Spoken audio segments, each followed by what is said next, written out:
This is WZRD Chicago 88.3 FM. And we have with us on WZRD, John R. Lamkin II. How are you, John? I am fine, thank you. How are you? Very, very well. Good. John, so you are a jazz legend. How did you get interested in jazz? First of all, let me thank you from the bottom of my heart for calling me a jazz legend. Um, I I I don't consider myself a legend. I consider myself a jazz player, trumpet player, um, who became enamored by the music as a youngster when I was living and growing up in Atlantic City, New Jersey. And at that time, there were a lot of jazz places in the city that my parents and their friends used to frequent. Okay. I couldn't go in these places, but these places were were on the streets in Atlantic City, and you could hear the music by standing in front of the door. So that's what my friends and I used to do. Mhm. We would go out, particularly on Saturdays and Sundays, because on Saturdays the music would start early. Sometimes it was like a matinee with matinees on Sunday, and then sometimes the music would start early on Saturday, like 5 o'clock, and we're still out, and so we got a chance to listen to this music, and so that's how I got into it. I was with a group of guys. We all grew up together, and we all began to love this jazz music that was happening throughout Atlantic City at the time, and so that's how it started. Did was it already was the jazz already happening quite a while, or was it just starting to explode onto the scene at that time?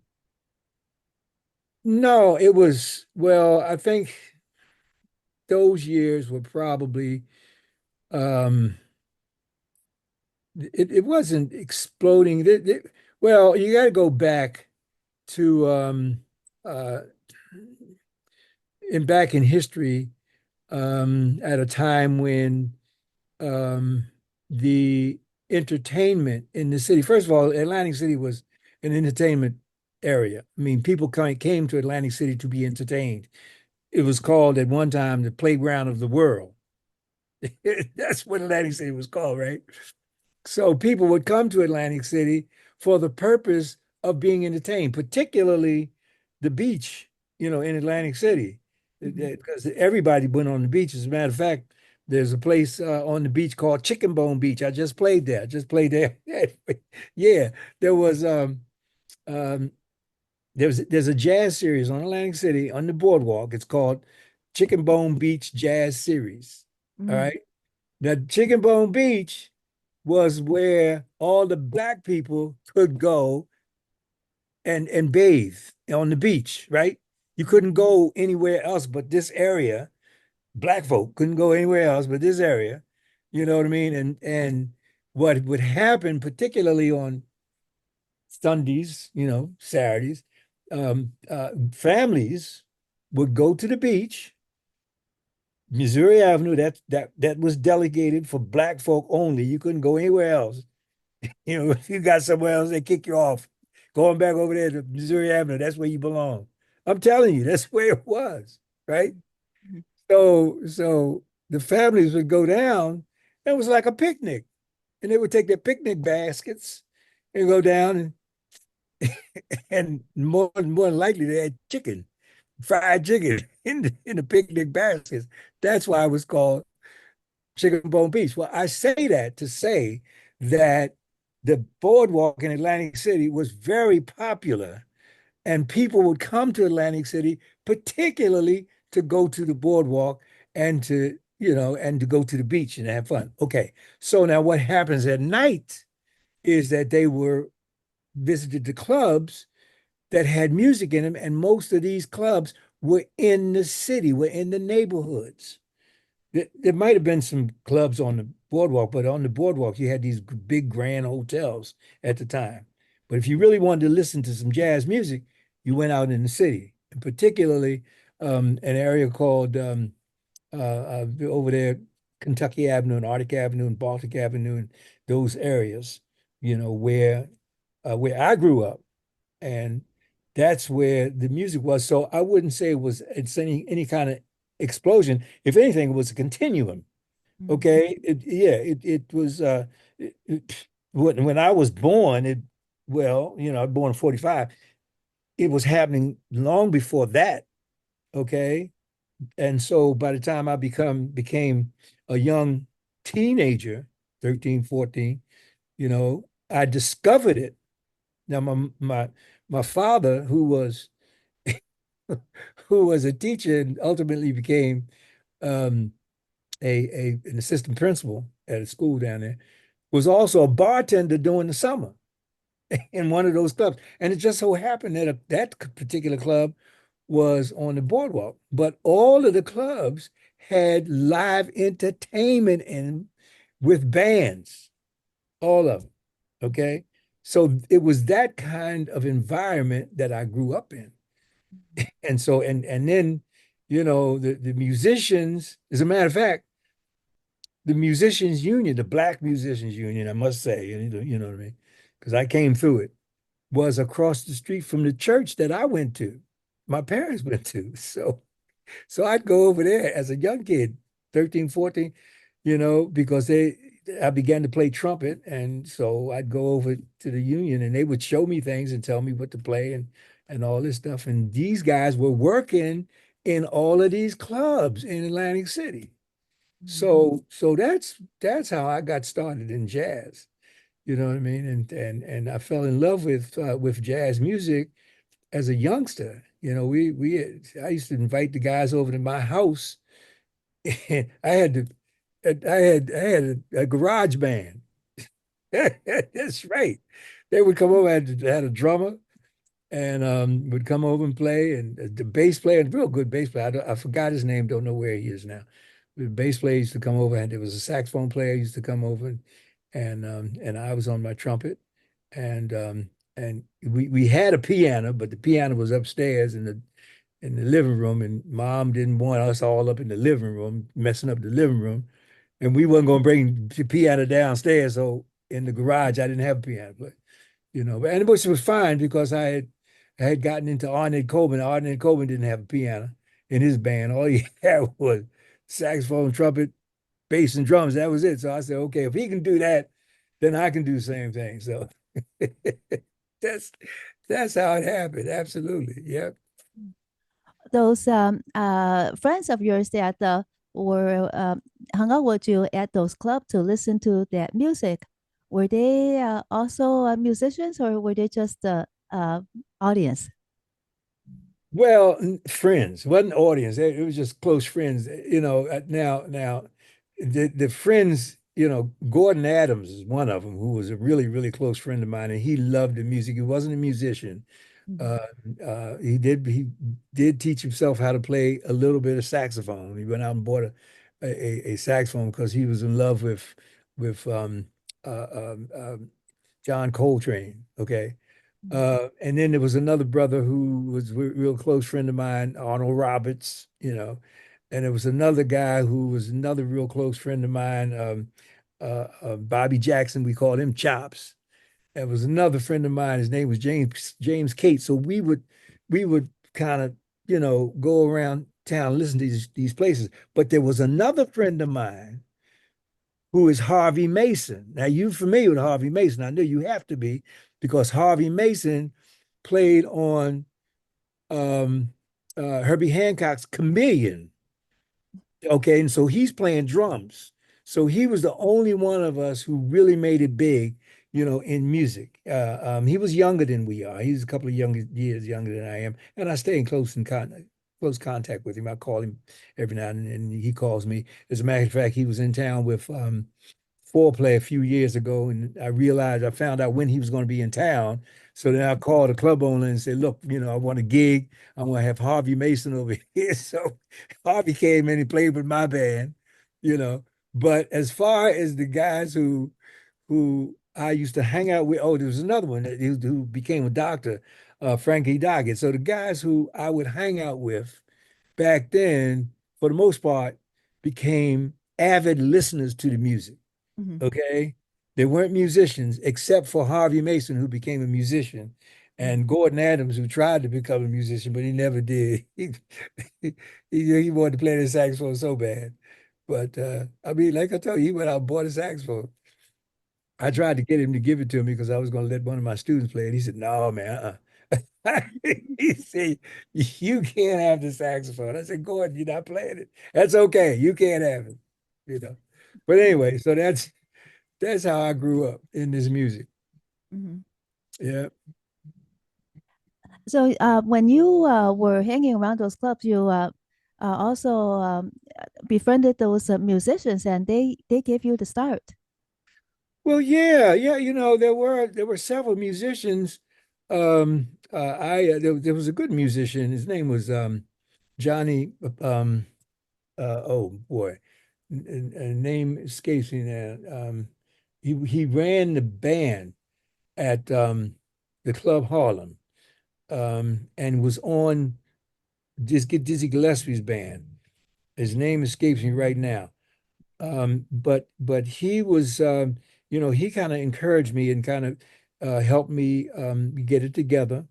As a matter of fact, I went, sat in with him and played with him. As a matter of fact, he told me, he said, "John, we're playing at this club, and the club is gone. It's in Atlantic City. It used to be in Atlantic City." He said, "Come on down and bring your horn." I said, "Okay."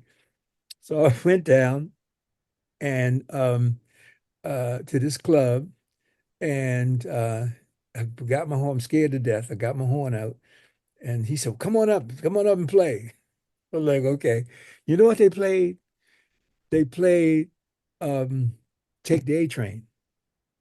Okay, "Take the A Train." Yeah, they played. Now I had no idea. I didn't know "Take the A Train" at all, right? And so they just played it. And so finally they gave me a solo, and I soloed, probably sound like what at that age. And he encouraged me, "Yeah, yeah, okay, yeah, you sound good." And he encouraged me, and I knew I didn't sound good because I didn't know the changes. I didn't know the song.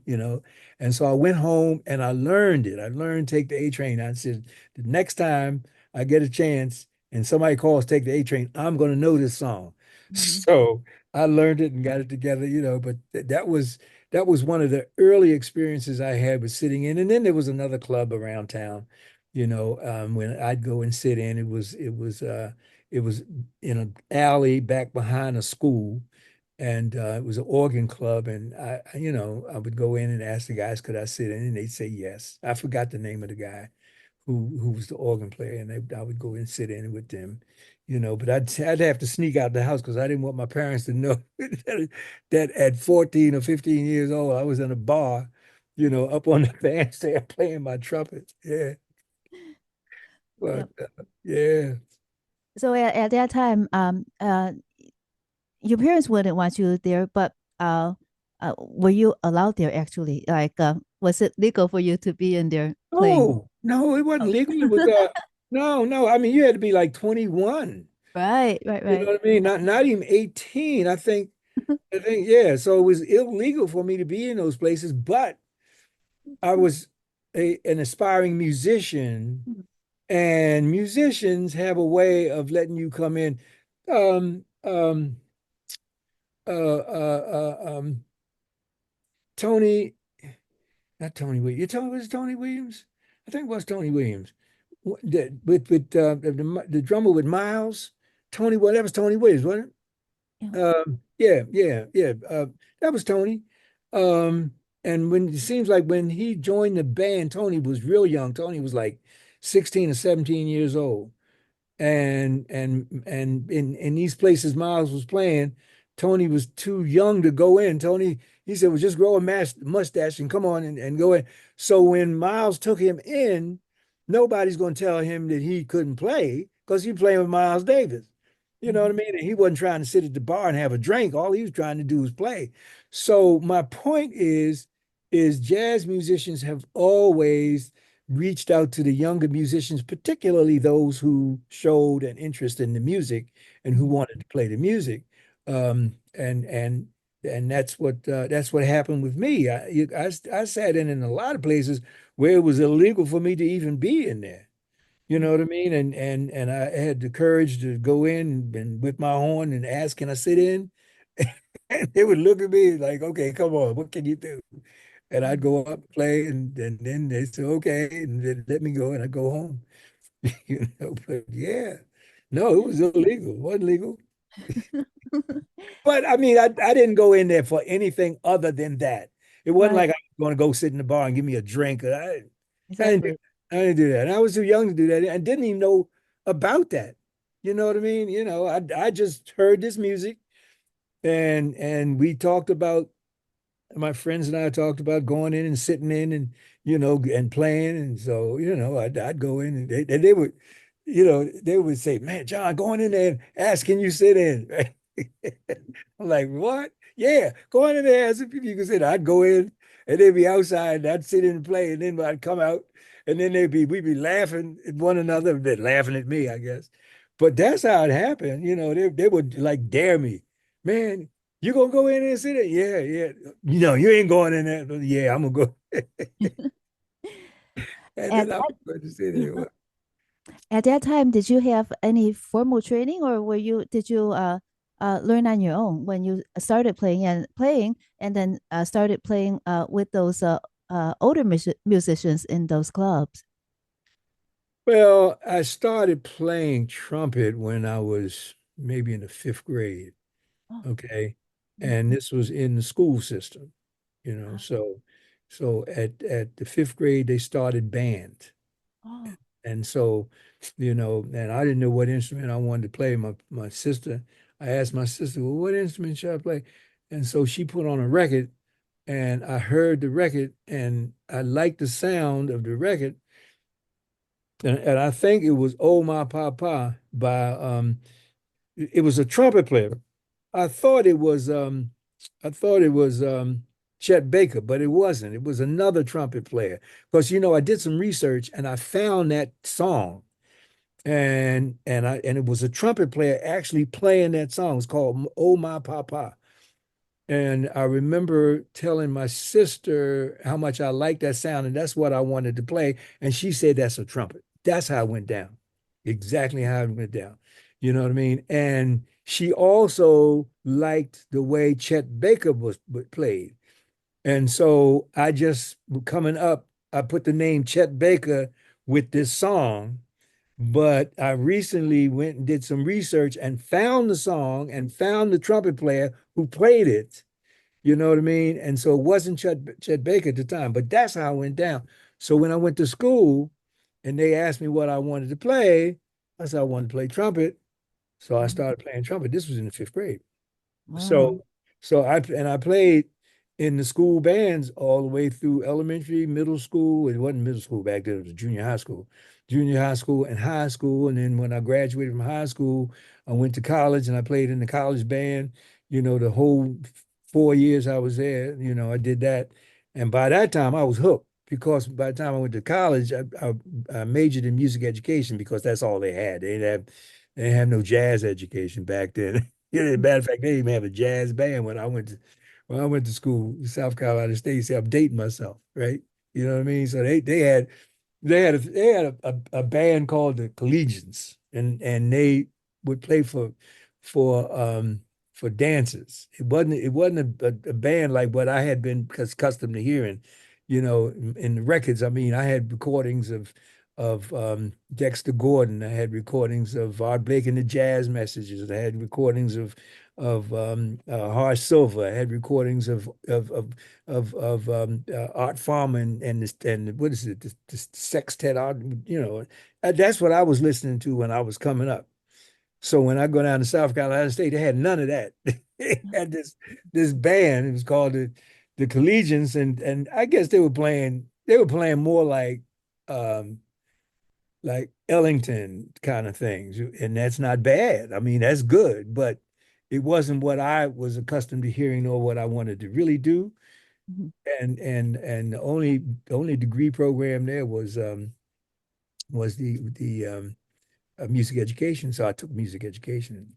So that's how it happened. You know what I mean? That's how I ended up playing. And so when I would go out and play, I didn't know anything about jazz other than what I had been hearing on recordings. Mhm. And what I would read, I used to get the Downbeat magazine, and I would read about the musicians and all that stuff. So that's what I understood. um, I did understand theory, because I was trying to write music theory. I had a grasp of music theory in high school, you Mhm. know what I mean? And so Harvey Mason and I were in the music theory class. We had music theory, and I think probably the last 2 years I was in high school, I had music theory. But even before that, I bought a theory book, and I went through the theory book and got all that stuff together. Mhm. So I did have some understanding of what was going on, but Mhm. I didn't have, nobody, no, I had in no formal lessons, except except I did take trumpet lessons while I was in high school, for about uh, maybe less than a year. I went over this guy's house, and my parents arranged it, and so I'd go over there, and that's how I learned about the Arbans book, because Mhm. this guy wanted me to play out of the Arbans, and so I got an Arbans book, and I would go, and play out of that book. But basically, the answer to your question, the short answer is no. I didn't have any, I didn't know anything about jazz, musically or harmonically. I just knew that this is something that I wanted to do, and I knew that if you ask guys if could you sit in, they might let you sit in. Then again, they might not. Mhm. That's how it went down. When you started composing, since you did not have the formal training, how were you able to compose? Did you learn that on your own as well, based on what you learned from music theory? Well, I started composing before music theory. Oh. See, I told you I listened to um, Ornette Coleman's band. Mhm. I used to buy records. All of us did. And so I'd save my lunch money. My parents would give me lunch money, on Monday morning. This was supposed to last me for the week. I saved it. So I would, I'd mooch off of my friends, particularly the girls. They'd give me food, you know, during lunch. "Hey, girl, give me that bread, give me that sandwich. Let me have half of that. So I would do that, and I'd save my lunch money. And I would go to this store. It's called Russ Miller's in Atlantic City. We'd go to the store, and I'd buy my records. So they knew me because I used to buy a lot of records from them. So anyway, so what happened was I uh uh I went in the store one day. I go in the store, and the lady says, "I got a record for you." I said, "Really?" She said, "Yeah, it's a beatnik record." Now you know about beatniks, right? That Yes. 1950s 1950. Mhm. beatniks. Mhm. And I think you'll like it, she says. No, I didn't. So she reaches under the counter, and she pulls out this record of Ornette Coleman.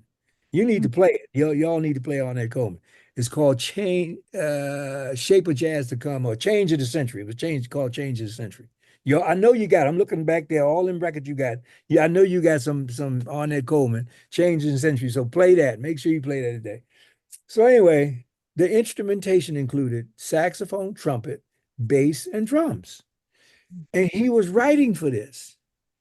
But it was free jazz. So all he was doing basically was writing a melody with no changes, you know, and then the guys would make up the changes as they go along. So that's what I started doing. I'm thinking Mhm. if he could do this, I could do the same thing. So I'd write these little melodies, for the trumpet and the saxophone. And I think at that time I understood how to write for saxophone and how to write for trumpet. particularly the tenor saxophone and the trumpet, is both in the same key, right? They're both B flat instruments, and I knew that. And so I would write for and we play these tunes, and I say, okay, this is in 4/4, or this is fast, or this is in three. And so the bass, I didn't write any bass line because Arnett Coleman didn't write any bass line. So you know what I mean? If he can do it, I can do it. So so so we would play, and they would play anything, and we'd start soloing over whatever. That's how it happened. Those are my first compositions. So when I get theory, now I'm beginning to learn, chords, and I'm learning, construction, melody construction, and all that stuff. And then when I went to college, and all I had was music theory. And when I went to college, it was the same thing. Although in college, it was just really interesting in college. By the time I got to college and took theory one in college, I I had I had so much theory in music in high school that I didn't even go to class. I didn't go to class except for the exams. And so and they knew me. They said, and I'm from Atlantic City. They used to call me Jersey because I'm down South Carolina. Nobody's from at South Carolina State is from Jersey except me. So they called me Jersey. So so anyway, Jersey, we having a test. You better come take this test in theory. I get up. Theory was like 8:30 in the morning. I get up, get my stuff together, go to class, take the test, ace the test. Haven't been to class, ace the test, go back and not don't come to class anymore to the next test. And every time I got there, because they didn't the kids down there didn't know anything about music theory, nothing. So the professor had to start with ground zero. Well, the stuff that he was teaching, I knew. I mean, if it had to do with, diminished seventh, and augmented chords, maybe I would have come, because I could deal with that. But, you know, intervals, you know, uh, major intervals, uh, I was so far ahead of everybody in that class. And I'm not bragging. I ain't bragging at all. I'm letting you know how comprehensive my music theory class was in Atlantic City. Wow. Just in Because high school too. just in high school, there was 2 years of music theory. Mm. And I tell you who and Harvey Mason and I were in that class. And we were at the top of that class. And Mm. you see Harvey went out there, man, made a big name for himself. You know what I mean? So he's the legend. I ain't no legend. He's the legend. But anyway, so that's how it happened. So that's how I ended up writing and whatnot. Yeah. When uh you compose, do so you were saying that you use the melody. That means that and then everybody would jump in. So that means that there no performance would be alike then. Each performance would be different. Well, yeah. I mean, that's the way to do business in jazz anyway. You know what I mean? Every performance is different. I don't care what you're playing. You can be playing the same night, same tune every night, but it's going to be different because it's going to be a different way you solo. The tempo might be different. It might be faster. It might be a little slower. But every time you pick up that horn to solo, only sameness is the only similarities will be the melody Mhm. and the harmonies associated with that melody. Basically, that's it. You know. And then when you step forward to play on the changes of that melody, you know, what you play is going to be different night after night after night. It's not going to be the same thing unless, and that if you playing the same thing, then you're not playing jazz. You're playing something else, right? Jazz is spontaneous composition. And so what the jazz players has to do is, okay, think, all right, how am I going to make this different to keep my sanity from what I played last night or played, you know what I mean? So that's what we do. Now, you got to understand something. I keep telling you, you're going to have to play some Arnett Coleman. Make sure you do it. Arnett Coleman would write a melody. That's it. Okay. And then the bass player and the drummer, the bass player, he didn't write any changes for the bass player. Bass player has to come up with his own changes. And then after the melody, then it was Don Cherry and Ornette Coleman. They were just solo. They weren't following any changes. So yes, what they played every night was different. It was called free jazz. This was free. This was Have you heard of free? I know you heard of free jazz, right? Free jazz was this was 1960s, and free jazz kind of coupled itself with the African American civil rights movement to be free. Okay, and so there were a lot of those free jazz players who decided that they were gonna release themselves from the shackles of harmony. Okay, and because that's confining, so I'm gonna free myself of harmony. I free myself of melody. That's You need to listen to Ascension or listen to Free Jazz by Ornette Coleman. They just got in there and played free jazz. Listen to that. And so what no melody, what no harmony in particular, and so yeah, so everything was different. So now, when I compose, I do, I try to have form, to my compositions, melodic form, harmonic form to the compositions and whatnot. But I always open it up so there's a lot of space to improvise.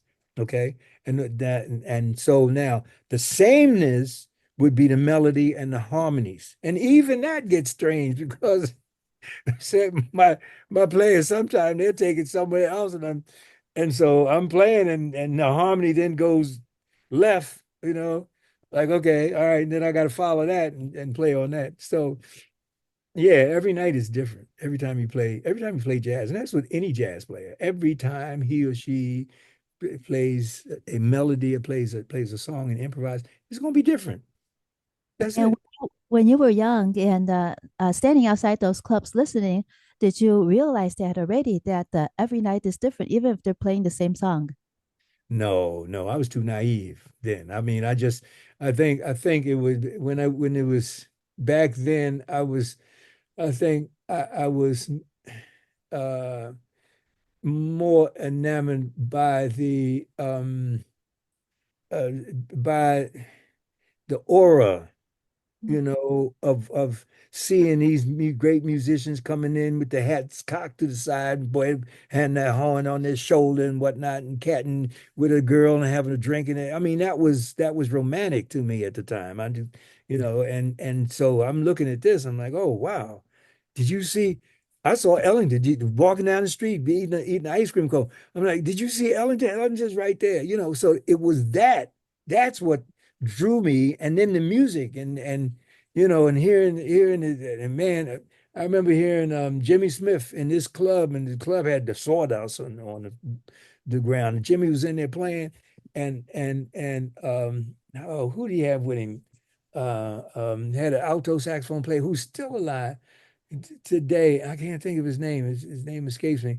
But he was playing, man, it was just magic. And then when I got the sermon by uh by Jimmy Smith and Lee Morgan was on that, and oh man, that really hooked me. And then when I heard Moaning by Blakey and the Messengers, man, oh man, that hooked me. So it wasn't the fact that I knew about the fact that when you play jazz, it's gonna be different every night. No, not then. Not then. I was too young to even think that way. Yeah. What about your current album, Moving? I think I read that you composed everything, all the songs except for one. Yeah, I didn't compose Go Down Moses. I didn't that's a African American spiritual, So I like putting, spirituals and whatnot. On my other one, I did Down by the Riverside. I did an arrangement of Down by the Riverside on my album, you know. And so yeah, but everything else is mine. All the rest of those tunes are mine. Mhm. Yeah. So when the band is recording, and then they would have to do another take. Is it the same for every take, or is there even improvisation during the studio recording? Yeah. When you take another take, it's because there's something that went down in that recording that you feel you can do better. Okay. And that's why you want to take another take. All right. So and you have to understand this that when you write a melody, the melody is going to be played basically the same. Mhm. That's going to be the same.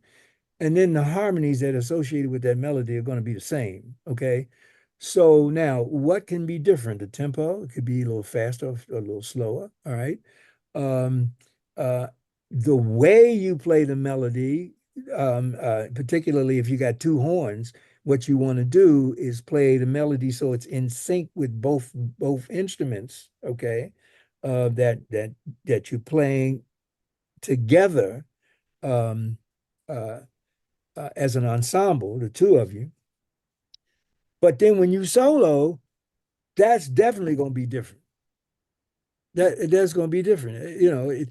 Listen to I'm gonna give you some homework. Listen to some alternate takes of some of the recordings, and now you can get compilations um, of various recording sessions. You can get the whole recording session.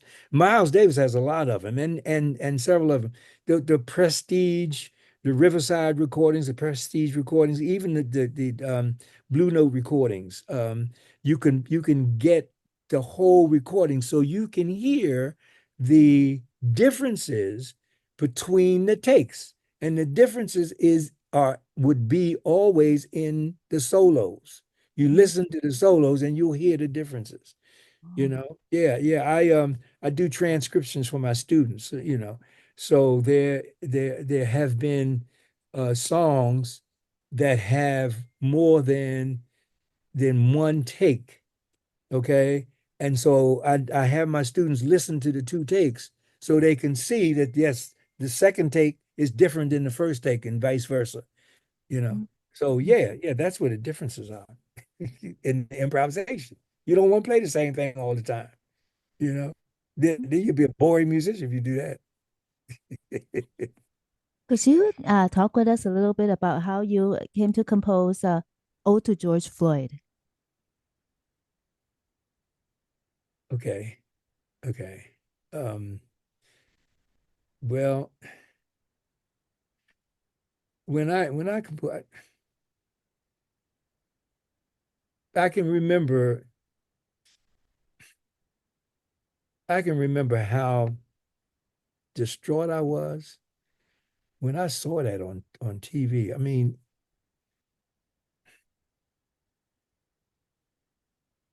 the whole world watched this man lose his life.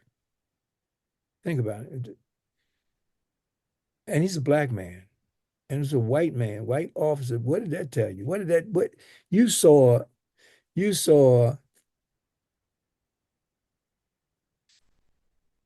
you saw America's worst kept secret play itself out on the streets of Minneapolis, you know. And that was traumatic for the country, if not for me, you know.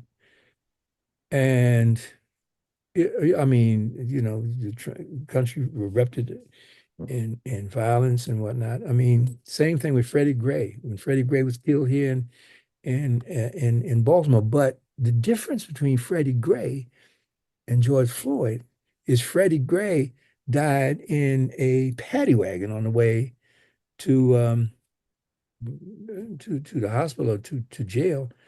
But Floyd was killed on the street with the TV cameras watching. Nobody jumps in and says and pulls his man off. Well, wait a minute, you didn't ask me about that. You asked me about how I came to compose it. So all of that was in my spirit that morning. And I walk every morning. I go out and walk. And so I remember saying, telling myself, look, you have to do something, you know, to make a statement. And what better way? Because, you know, I consider myself a composer and I consider myself a trumpet player and a jazz player, you know. And so I just started humming when I went out. I walked for about 2.5 miles every day. It takes me about 45 minutes. And so I remember just humming the melody, and as I'm humming the melody, I'm listening to the changes and whatnot. And and as soon as I got home, I went to the piano. I'm not a piano player, so it takes me a long time to you know, but I understand chords and I understand construction and I understand all that stuff, right?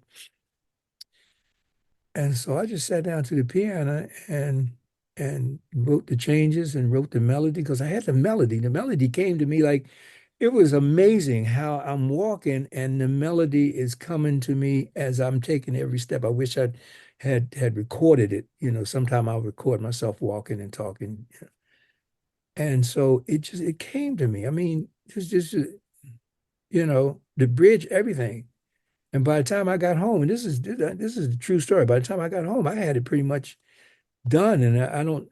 I may have recorded it on my phone, but um, but I went to the piano and you know and got it done.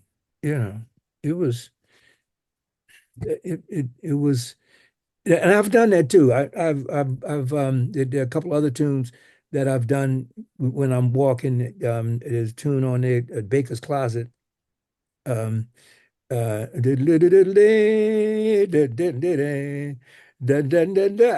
sang that as I was walking, and I came home and put it in my phone, and I even played it for my son-in-law, you know, who's a wonderful drummer, and sang it for him. I said, "This is my next tune." But anyway, that's how it happened. It was dark outside.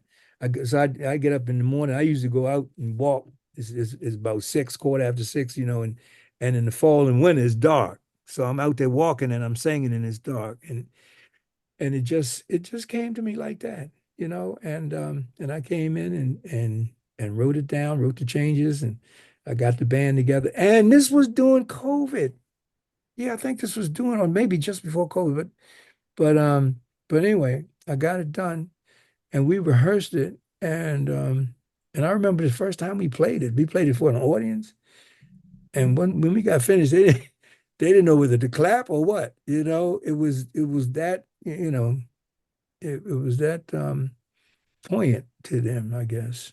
And so that's how I came to write it. I knew that I had to do something. And I knew that I'll put it like this. I knew that I wanted to do something.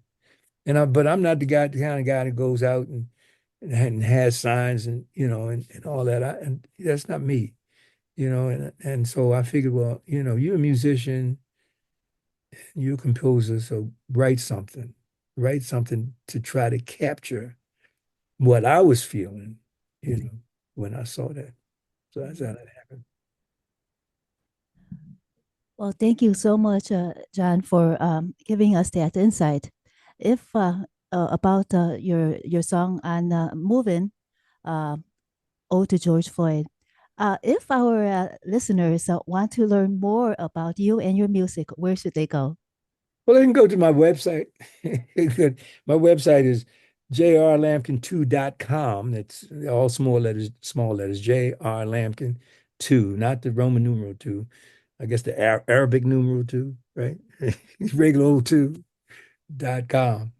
Um, or, I mean, they can, my email is the same almost, jrlamkin2 at gmail.com, you know, so they could always reach out to me that way.